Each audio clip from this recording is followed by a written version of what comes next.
بسم اللہ الرحمن الرحیم۔ ناظرین اکرام، حضرت آدم علیہ السلام کی پیدائش کا واقعہ۔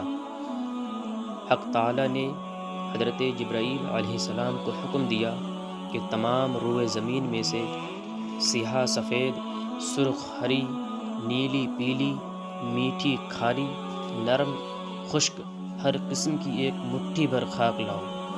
حضرت جبرائیل علیہ السلام نے زمین پر آ کر خاک اٹھانی چاہی، مگر زمین نے سبب پوچھا۔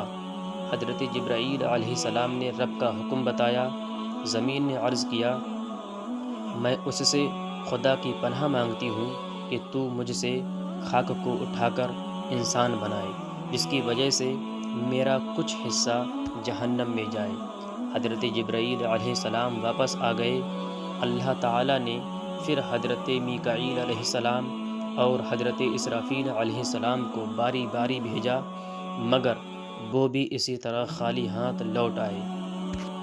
آخر میں اللہ تعالیٰ نے ملک الموت حضرت عزرائیل علیہ السلام کو بھیجا۔ انہوں نے زمین کی ایک نہ سنی، بلکہ فرمایا، میں تو اللہ کے حکم کا تابع دار ہوں، تیری عاجزی اور گریہ و زاری کی وجہ سے رب کی اطاعت نہیں چھوڑ سکتا۔ اسی لیے انہیں جان نکالنے کا حکم سونپا گیا کہ تم نے ہی اس خاک کو زمین سے الگ کیا ہے، تم ہی اسے ملانا۔ اب انہیں حکم ہوا کہ اس خاک کا مختلف پانیوں سے گارا بنائیں۔ پھر اس پر 40 روز بارش ہوئی، 39 دن تو رنج و غم کا پانی برسا اور ایک دن خوشی کا۔ اسی لیے انسان کو رنج و غم زیادہ ہوتا ہے اور خوشی کم ہوتی ہے۔ پھر اس گارے کو مختلف ہواؤں سے اتنا سکھایا گیا کہ کھنکھنانے لگا۔ پھر فرشتوں کو حکم ہوا کہ اس گارے کو مکہ اور طائف کے بیچ وادی نعمان میں عرفات پہاڑ کے نزدیک رکھیں۔ پھر حق تعالیٰ نے اپنے دست قدرت سے اس گارے کو حضرت آدم علیہ السلام کا جسم بنایا اور صورت تیار کی۔ فرشتوں نے کبھی ایسی صورت نہ دیکھی تھی، اب جو دیکھیں تو حیرت میں پڑ گئے اور اس کے چاروں طرف گھومنے لگے۔ اس پتلے کی خوبصورتی دیکھ کر حیران تھے۔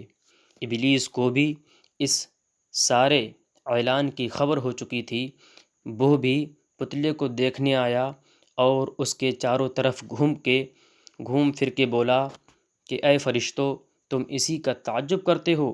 یہ تو ایک اندر سے خالی جسم ہے، جس میں جگہ جگہ سوراخ ہیں، اور اس کی کمزوری کا تو یہ عالم ہے کہ اگر بھوکا ہو تو گر پڑے، اور اگر خوب پیٹ بھر کر کھا لے تو چل پھر نہ سکے۔ اس کھوکھلے پتلے سے کچھ نہ ہو سکے گا۔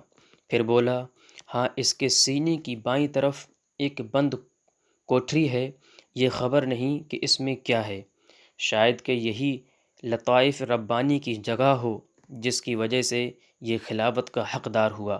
پھر روح کو حکم ہوا کہ اس پتلے میں اور اس کے گڑھوں میں بھر جائے۔ جب روح پتلے کے پاس پہنچی تو جسم کو تنگ اور اندھیرا پایا، اندر جانے سے جھجک گئی۔ پھر روایتوں میں آیا ہے کہ تب نور محمدی صلی اللہ علیہ وسلم سے وہ پتلا جگمگا دیا گیا، یعنی وہ نور آدم علیہ السلام کی پیشانی میں امانت کے طور پر رکھ دیا گیا۔ اب روح آہستہ آہستہ داخل ہونے لگی۔ ابھی سر میں تھی کہ آدم علیہ السلام کو چھینک آئی اور زبان سے نکلا، الحمدللہ۔ حق تعالیٰ نے فرمایا، یرحمک اللہ، یہی اب سنت ہے، سبحان اللہ۔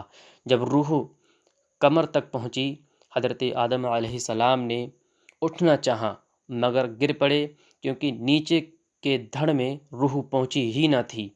جب تمام بدن میں روح پھیل گئی تو حکم ہوا کہ فرشتوں کے پاس جا کر انہیں سلام کرو اور سنو کیا جواب دیتے ہیں۔ تب آدم علیہ السلام ادھر تشریف لے گئے اور فرمایا، السلام علیکم۔ انہوں نے جواب دیا، وعلیکم السلام ورحمۃ اللہ۔ ارشاد الہی ہوا، کہ یہی الفاظ تمہارے اور تمہاری اولاد کے لیے مقرر کیے گئے۔ حضرت آدم علیہ السلام نے عرض کیا کہ میری اولاد کون ہے؟ تب ان کی پشت پر دست قدرت پھیر کر اس سے ساری انسانی روحیں نکالی گئیں اور آدم علیہ السلام کو دکھائی گئیں، اور انہیں کافر، مومن، منافق، مشرک، اولیاء، قطب، انبیاء دکھائے گئے۔